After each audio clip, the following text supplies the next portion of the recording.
പേരാമ്പ്രയിലെ audio ആ വാഹന പ്രചരണം അത് പേരാമ്പ്ര ആവളമുക്ക് എന്ന് പറയുന്ന സ്ഥലത്താണ്. അതിൽ പറയുന്നത് ഫാത്തിമ തഹ്ലിയ നമ്മുടെ കൗമിൽപ്പെട്ട കുട്ടിയാണ് എന്ന് പറഞ്ഞാൽ നമ്മുടെ മതത്തിൽപ്പെട്ട കുട്ടിയാണ്, അതുകൊണ്ട് വോട്ട് ചെയ്യണം എന്ന് ലീഗുകാർ ഈ പറഞ്ഞ മതധ്രുവീകരണത്തിനായി പ്രചരണം നടത്തുന്നു എന്നുള്ളതാണ് LDFന്റെ പ്രചരണ വാഹനത്തിലെ ആഹ്വാനം. അതിനുശേഷം അവിടുത്തെ CPM നേതൃത്വത്തോട് ചോദിക്കുമ്പോൾ അവരുടെ LDF അവരുടെ വാഹനമാണ് എന്ന് പറയുന്നതല്ലാതെ അത് ആ പ്രഖ്യാപനത്തെ അല്ലെങ്കിൽ ആ അനൗൺസ്മെന്റ് ഓൺ ചെയ്യുന്നില്ല. SK പേരാമ്പ്ര എന്ന് പറയുമ്പോൾ അത് കഴിഞ്ഞ ലോക്സഭ അത് വടകര ലോക്സഭാ മണ്ഡലത്തിൽ പെടുന്ന ഒരു സ്ഥലമാണ് ഈ പേരാമ്പ്ര. ആ ലോക്സഭാ മണ്ഡലത്തിൽ കഴിഞ്ഞ ലോക്സഭാ തെരഞ്ഞെടുപ്പിൽ നമ്മൾ മറ്റൊരു സ്ക്രീൻഷോട്ട് ഉണ്ട്. അതിനകത്ത് കാഫർ സ്ക്രീൻഷോട്ടായിരുന്നു.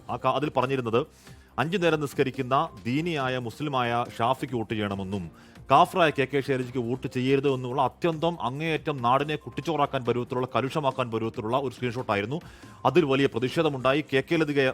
മുൻ MLA KK ലതിക അത് ഫേസ്ബുക്കിൽ പങ്കുവച്ചു. അത് വടകര മാത്രമല്ല, അത് കേരളം ഒന്നാകെ ചർച്ചയായി. മുഹമ്മദ് കാസിം എന്ന് പറയുന്ന ഒരു യൂത്ത് ലീഗ് പ്രവർത്തകൻ ആ സ്ക്രീൻഷോട്ട് ഇട്ടു എന്നുള്ളതായിരുന്നു ആദ്യ പ്രചരണം. അതിനുശേഷം ഈ കാസിം തന്നെ ഇത് ചെയ്തത് ഞാനല്ല, അന്വേഷിക്കണമെന്ന് ആവശ്യപ്പെട്ടിട്ടുണ്ട്.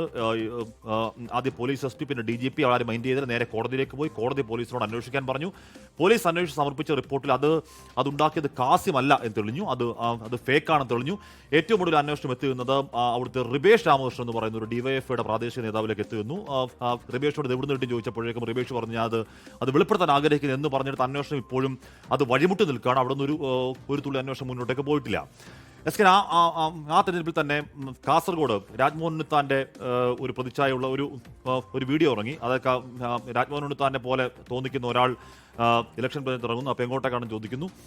അപ്പോൾ അയാൾ പറയുന്നു തളങ്കര ക്ഷേത്രമാണ്. പെട്ടെന്ന് രാജ്മോഹൻ ഉണ്ണിത്താൻ കുറിയിടുന്നു, മുണ്ട് മാറ്റി കുത്തുന്നു പോലെയുള്ള പരിപാടി ചെയ്യുന്നു. അപ്പം അത് പക്ഷേ അധികം വൈകാതെ പിൻവലിച്ചു. അടുത്ത കാലത്ത് ഏറ്റവും അധികം കമ്മ്യൂണലി ചാർജ്ഡ് പ്രചരണം നടന്ന ഒരു തെരഞ്ഞെടുപ്പാണ് കഴിഞ്ഞ ലോക്സഭാ തെരഞ്ഞെടുപ്പ്. നമ്മൾ മതേതര കേരളം പുരോഗമന കേരളം എന്നൊക്കെ പറയുമ്പോൾ നമുക്കറിയാം, ഉറപ്പായും നമുക്കറിയാം, ഇത് പണ്ട് മുതലേ നമ്മൾ സ്ഥാനാർത്ഥികളെ തീരുമാനിക്കുമ്പോഴൊക്കെ മതവും ജാതിയും ഒക്കെ നോക്കി തന്നെയാണ് സ്ഥാനാർത്ഥി തീരുമാനിക്കുന്നത്. പക്ഷേ വീടുകളിലേക്ക് കയറി വോട്ട് ചോദിക്കുമ്പോൾ ഈ പറയുന്ന കാര്യങ്ങൾ ഒരു ചോദിക്കുന്നുണ്ടാവും, ഇല്ലെന്ന് ഞാൻ പറയുന്നില്ല. പക്ഷേ ബ്ലേറ്റൻ്റായി ഇത്രയധികം പരസ്യമായി ഇത് 10 വോട്ടിനുള്ള സ്കോപ്പ് ഉണ്ടാക്കാം എന്ന് ആലോചിക്കുന്ന അടുത്ത കാലത്താണ്. അപ്പോൾ നേരത്തെ KM ഷാജിയുടെ കാര്യം പറഞ്ഞു ഗോപിച്ചേട്ടൻ. KM ഷാജിയുടെ ഈ പറയുന്ന ഇലക്ഷൻ കേസ് സുപ്രീം കോടതി ഏറ്റവും കൂടുതൽ അയോഗ്യത മാർക്ക് കിട്ടുകയും ആ കാര്യത്തിൽ KM ഷാജി ക്ലീൻ ഷീറ്റ് കിട്ടുകയും ചെയ്തുവെങ്കിലും മതമല്ല പ്രശ്നം, എരിയുന്ന വയറിന്റെ തീയാണ് പ്രശ്നം എന്ന മുദ്രാവാക്യത്തെ മതമാണ് പ്രശ്നം, അത് ഇലക്ഷൻ കാലത്തല്ലെങ്കിൽ കൂടിയും ആ മുദ്രാവാക്യം അടക്കമുണ്ട് എന്ന് പറഞ്ഞാൽ ഇപ്പോൾ മത്സരിക്കുന്ന സ്ഥാനാർത്ഥിയാണ്, പ്രധാനപ്പെട്ട പാർട്ടിയുടെ നേതാവാണ്, ഒരു മതേതര പാർട്ടി എന്ന് പറയുന്ന പാർട്ടിയുടെ നേതാവാണ്. ആ പാർട്ടിയുടെ നേതാവ് അവിടെ നിന്ന് കോഴിക്കോട് കടപ്പുറത്തുന്ന ആ പ്രസംഗം നടത്തിയ അടക്കമുള്ള കാര്യങ്ങൾ ഇപ്പോഴും നിൽക്കുകയാണ്. അടുത്ത കാലത്ത് ഞാൻ ബലമായും ഭയക്കുന്നു, സംശയിക്കുന്നു, ഈ പറയുന്ന അവസാന ദിവസങ്ങളിലേക്ക് എത്തുമ്പോൾ അത് കമ്മ്യൂണൽ അല്ലെങ്കിൽ പ്യുവർ വർഗീയതയിലേക്ക് വീഴുമോ ആവുന്നു എന്ന് ഞാൻ ഭയക്കുന്നുണ്ട്.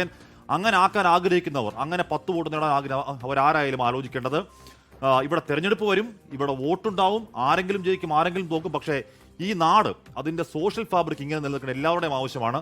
അതിനെ കുട്ടിച്ചോറാക്കാൻ നോക്കുന്നത് വരും തലമുറയോട് കാണിക്കുന്ന മഹാപാതകമാണ്.